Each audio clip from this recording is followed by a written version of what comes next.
From the Newsfirst studios in Dawson Street in Colombo, and we broadcast on TV1, which of course is part of the Capital Maharaja Group.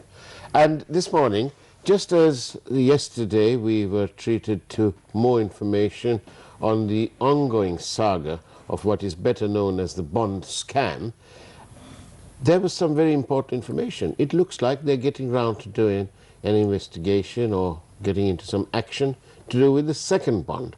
But we've got here in our studios live to discuss the second bond and the first bond, because they are forever and a day interlinked, intertwined, enjoined at the hip. Mr. Rusripala Tenakun. Very good morning to you, Mr. Rusripala. Good morning, Faras. The bond story simply won't go away. It can't. It can't. Why can't it? There's so many things to come up yet. We are expecting a lot of things to happen. But yesterday and the day before, we were given this information that the Fort Magistrates Court has been, the police have been asked to go to court and obtain warrants for the arrest of various individuals. And there was also a corporate body named in there, Perpetual Treasures Limited. And the learned magistrate, he said that there was no need really for a warrant, that the police were within their rights to carry out an arrest. But the police had made that application because they said, because of the nature and the standing of various individuals there. But Mr. Rusripala, are we on the right track? Now we seem to be moving again. Now we're going to do bond 2. They say this is to do with bond 2. But are we moving along the right track? Are we forgetting something?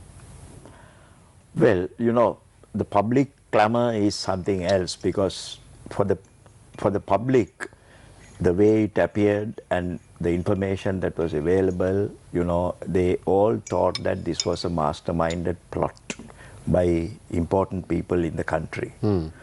And they also have the feeling that the public entertain a feeling of dissatisfaction, that they are being treated differently, and because some important people are involved in it, because of their importance, you know, they are left out, and they are not properly dealt with legally.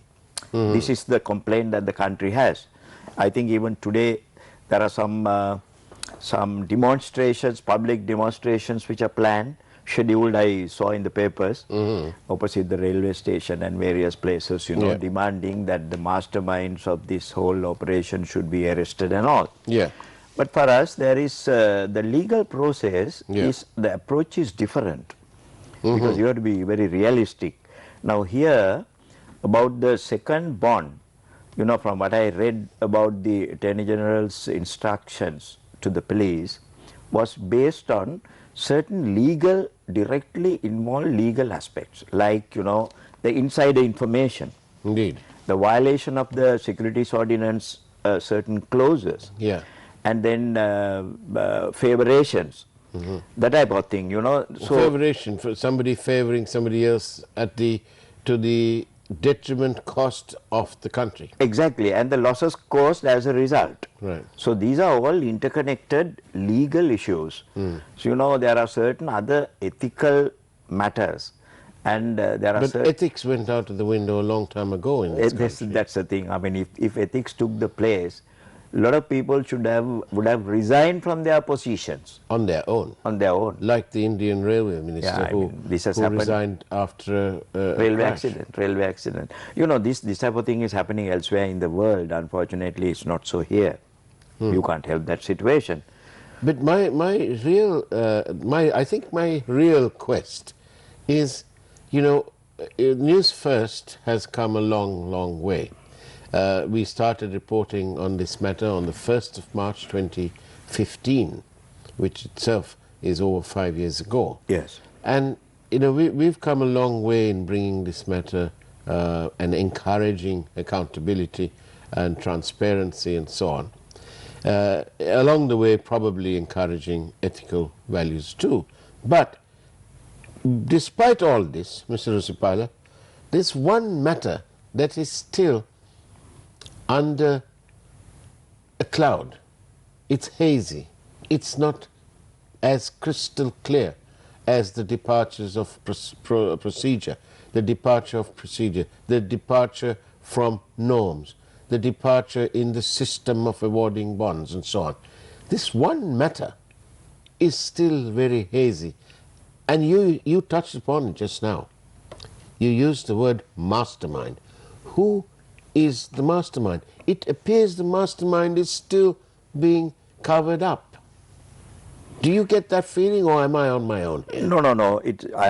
Everybody, all of us share that we commonly in this country. This is the thing that cannot be sort of dissociated from this entire episode. The whole thing is embedded in such a way that they think who planned this. Yeah. Because the events preceding, following and continuing show very clearly that there is involvement of important people, the minister in charge of the subject, and the subject of the Central Bank of Right. Sri Lanka, and what the role played by Honorable Ranil Wickremesinghe as the Prime Minister then, and as the minister in charge of the subject. All this is being discussed. People have focused their attention very clearly onto the matter because of the preceding events, because of the events that took place after, because of the continuing state of affairs thereafter now. But, Mr. Risipala, let's look at the current scenario in which 11 people plus perpetual treasuries as an entity have been the subject of attention at the Fourth Magistrates Court. Now, in this matter, we're told that the charges is to do with, first of all, there's the Finance Ministry, which was split 3 ways for the first time in independent Sri Lanka. Yeah. Part of the Finance Ministry was the state banks. That was carved out and handed over to a different ministry, to state enterprises. Yes. Then we had the central bank, the regulatory body of the finance industry in this country. Yeah. For years and years, always under the Minister of Finance. But no, in 2015, carved out and taken away into another ministry, Ministry of National Economic Planning and Development. The minister was Ranil Wickremesinghe. And then one wonders what was left behind at the Treasury, at the Finance Ministry. Yes. Probably just the customs. Now then, here's the catch. Apparently we're told that the Finance Minister then wanted the interest rates to come down. We have to bear in mind that in around January, when 2015, when the new government came and took office, the base rate was around 9.85%, which is when they called for a bond for 1 billion. But instead they took up 10 billion because somebody somewhere knew that the central bank was more minded to take many times more than the 1 billion that they had advertised. Yeah. Right so far?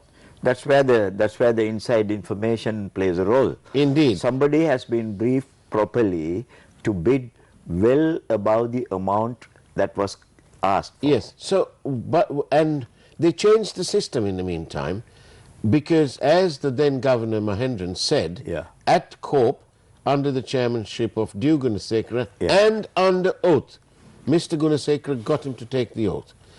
Under oath, he said, I only carried out the Prime Minister's instructions, as in the minister in charge of the central bank. Yeah, yeah. That's what he said. Yes. But on the 11th, on the 1st of March, Newsfirst says the governor needs to step down. But on the 11th of March, he didn't step down.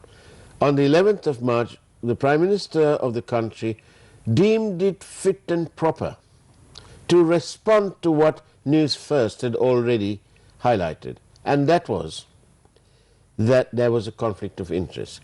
Mr. Wickremesinghe came to Parliament in the well of Parliament and with the knowledge that parliamentary... On the 17th of March. On the 17th of March, sorry. Yes. He came there and he made a statement. He said, I insisted on the change of the system. Correct. Later, to be confirmed by Arjuna Mahendran. Correct. Having done all that, we find that in this matter, the second bond matter, was not properly investigated like bond 1. Yes. And the cross-examination of the Prime Minister, of Malik Samaravikrama, of Kabir Hashim, was simply not done by the prosecuting counsel. We had Messrs. Dapula de Oliveira and Yasanta Kodagata, now a member of the Supreme Court. We had them on their feet. And lo and behold, when the Prime Minister and key people came in, they were silenced. This is like a drama. Why were they silenced? Yeah. Why was he not cross-examined? It is one of the fundamental matters in a case where you elicit information under cross-examination. Yeah. What happened, Mr. Russipala? No, what are they trying to hide? I think we discussed this at length for us many times. Not only us, public, there was a lot of public focus on this very aspect that you are talking about, the Prime Minister not being properly cross-examined and the others who took part in a staged sort of affair just prior to the first bond issue to walk into the central bank, discuss requirements of funding, which has not been done hitherto, and all these have been focused on. To the point, I want to ask you this, to the point. The Prime Minister, on the 17th of March, he says, I insisted on the change. Yes. Later on, Yeah. under oath to the Dew Gunasekara-led COPE committee, under oath, Yeah. Mahendran says, I only did what the Prime Minister said. Yeah. Now, what more does one want? No, but then... if you're taking Ravi Karunanayake to court because he asked them to bid low because he wanted to reduce the interest rates, which had been artificially put up in February 2015. I'm sorry, I tend to disagree with you for this reason.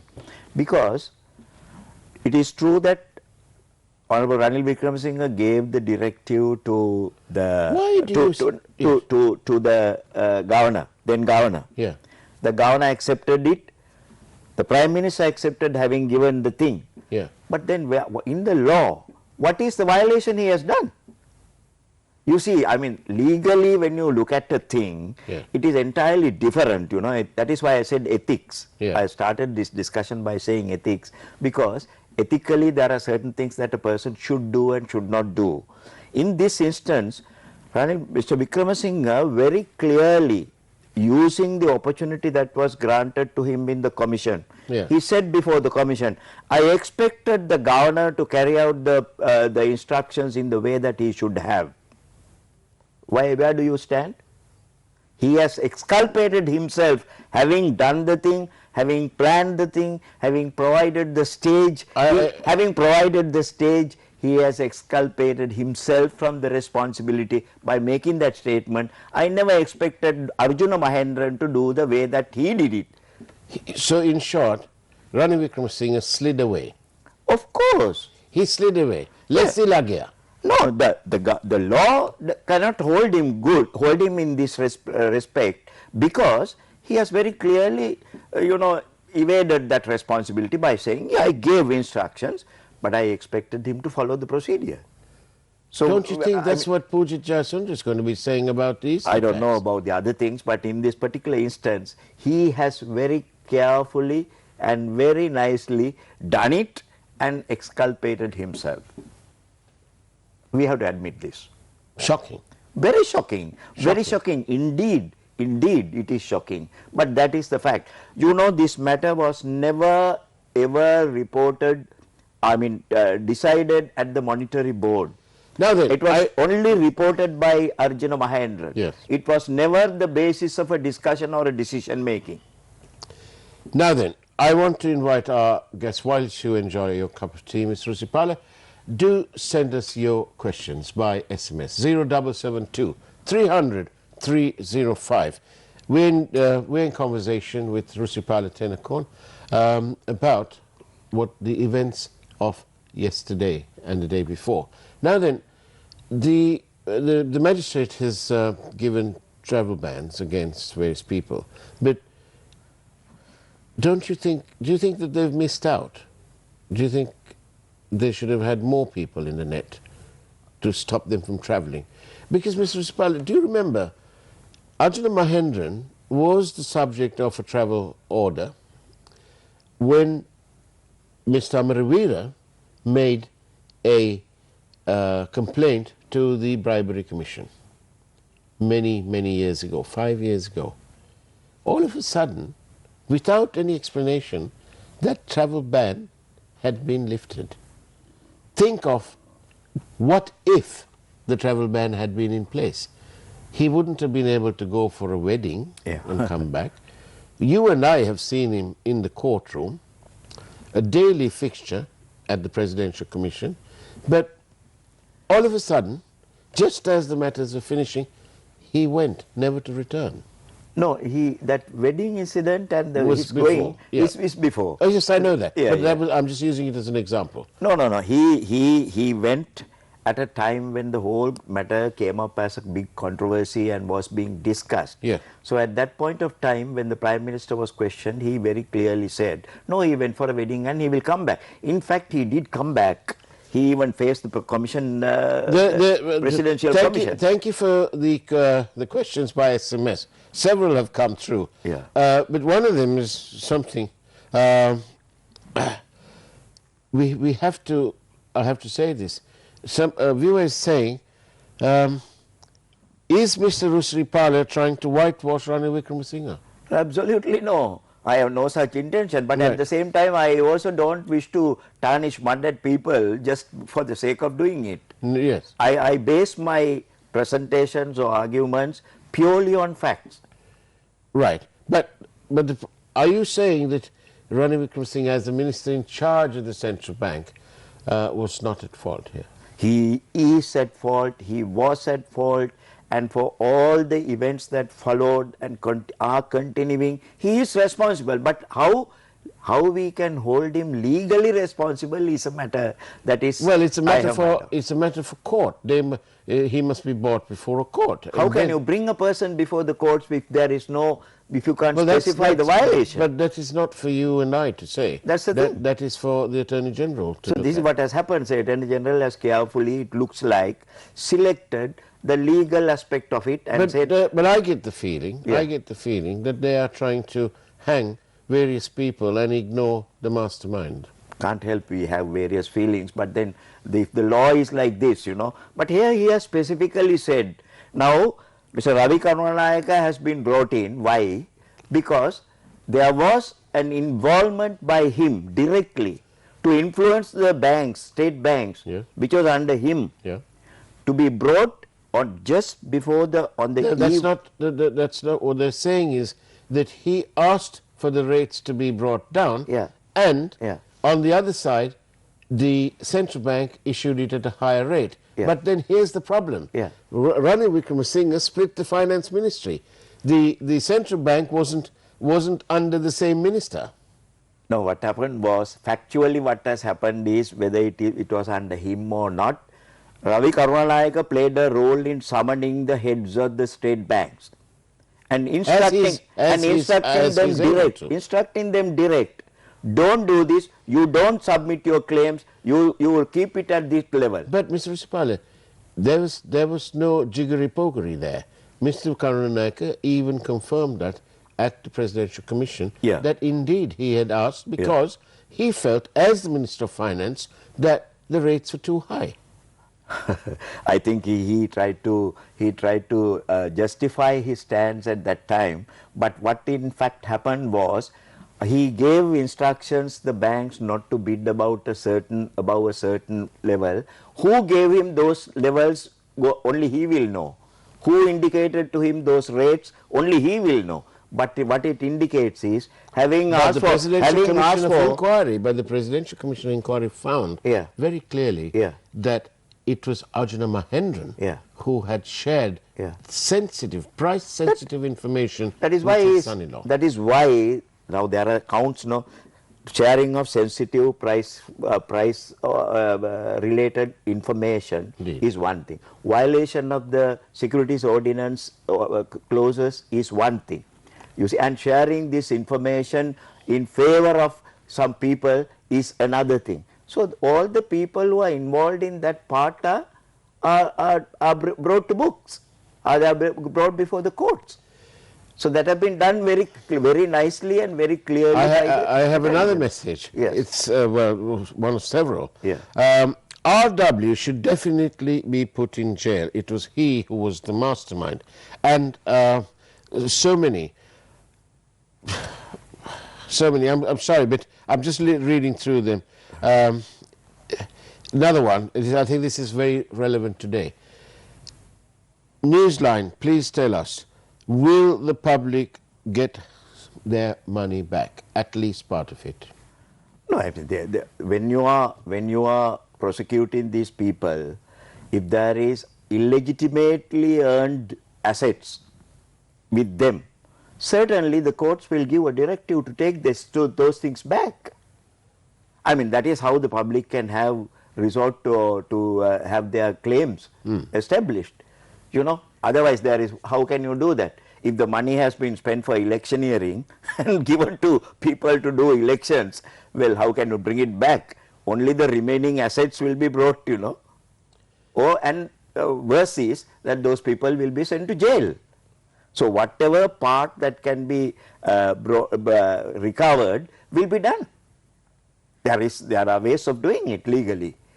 Because in this instance, you know, this second bond, that is the one that is on issue now. We have spoken enough about the 27th February. Bond. The second bond, you know, on the 29th of March, they asked for 40 billion. Yes. And they ended up giving 77 billion. 77 billion. They only wanted 40 billion. Just a touch under double. Now this is a direct result of the direct placement system that was imposed on the instructions of the Prime Minister, Mr. Wickremesinghe. So because they strictly followed that instruction. So thereafter. He's at fault. I don't know how legally you can hold him good. Forget the legal part, because you're not legal, I'm not legal. Yeah. The legal part is left to the court. Of course, we have said that enough and enough. Yeah. Many times. Yeah. It is his wrong directive and the intransigence that he displayed in not changing it thereafter, after the 27th February, that the second bond scam took place. There was, see the time between. Well, exactly. As I pointed out yesterday, Ranil Wickremesinghe was in charge of the central bank. In short, he was the minister under which the central bank operated. When Newsfirst first pointed out the spectre of a conflict of interest, that was on the 1st of March 2015. On the 17th of March, Mr. Wickremesinghe in Parliament said that it was he who asked for the system to be changed. Later on, Mahendran accepted under oath that it was he following the Prime Minister's instructions. And then, and here's the crunch, on the day that the Due Gunasekara COPE report was due to be presented in Parliament, Parliament was dissolved, rendering the Due Gunasekara COPE report 1 completely null and void, useless. And then it was in the second COPE, in the next Parliament, under the chairmanship of Sunil Handunetti, it was all had to be taken over again. And then we had the Commission of Inquiry.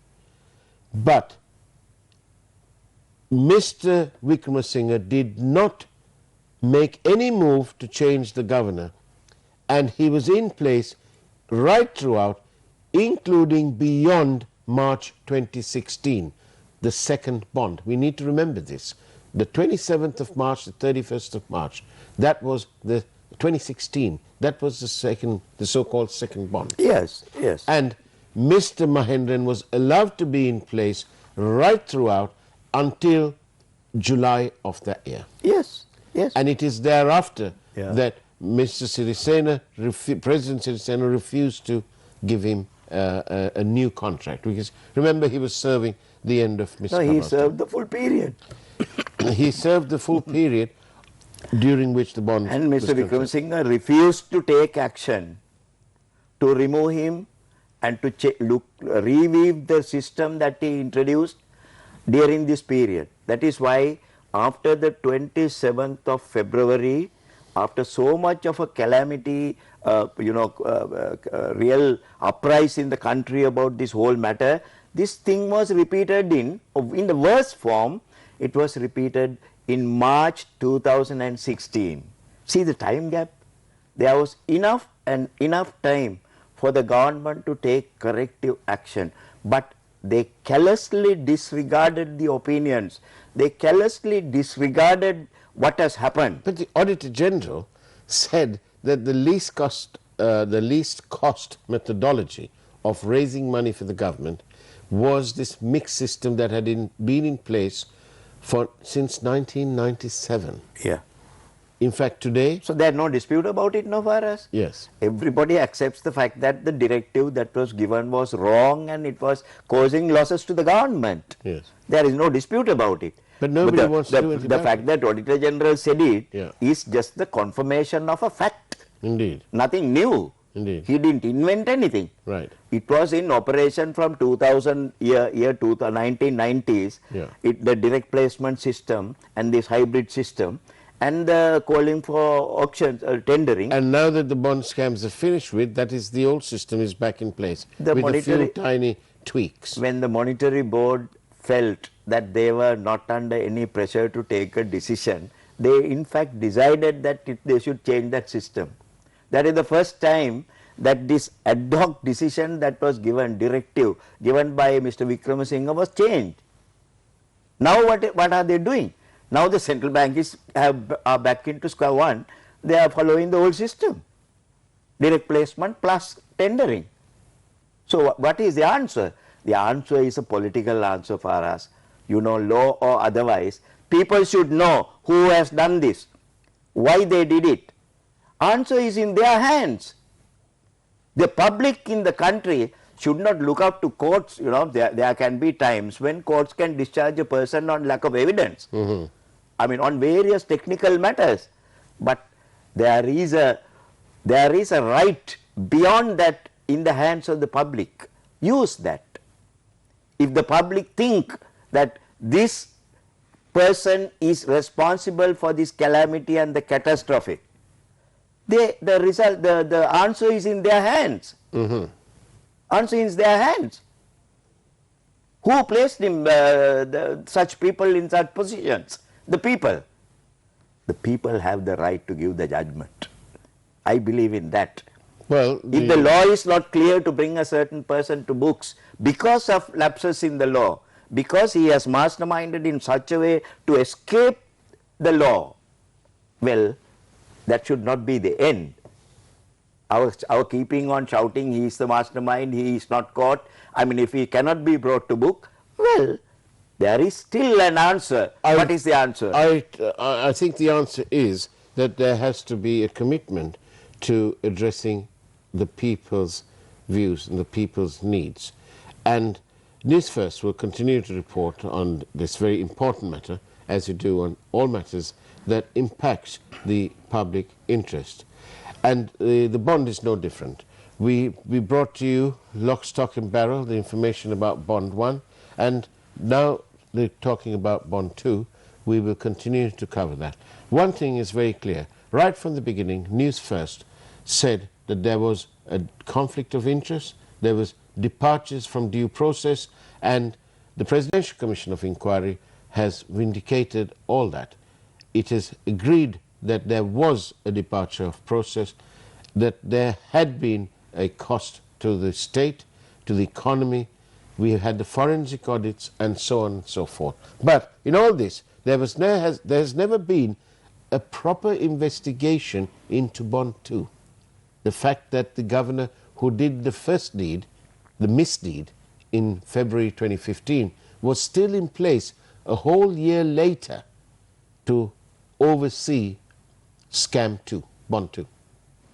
If immediately after the first bond, if corrective measures were taken by Mr. Wickremesinghe, nothing would have happened thereafter. The inaction was shocking. inaction is not a legally binding thing. The inaction was shocking, legal or otherwise. Yes. Inaction was shocking. The cost to the people and to the state, phenomenal, significant, and in the run-up to the elections, obviously, the people of the country will remember the need to elect people who are fair, equitable, and representing truly the interests of the people. That is where the performance has to be assessed, really. The inaction has to be assessed at that point of time. Thank you very much, Rusipala Tenakon. And that's the way it was on Newsline, which is reporting from the Newsfirst studios in Dawson Street. We'll bring you more information as and when it happens. Take care, and of course, God bless.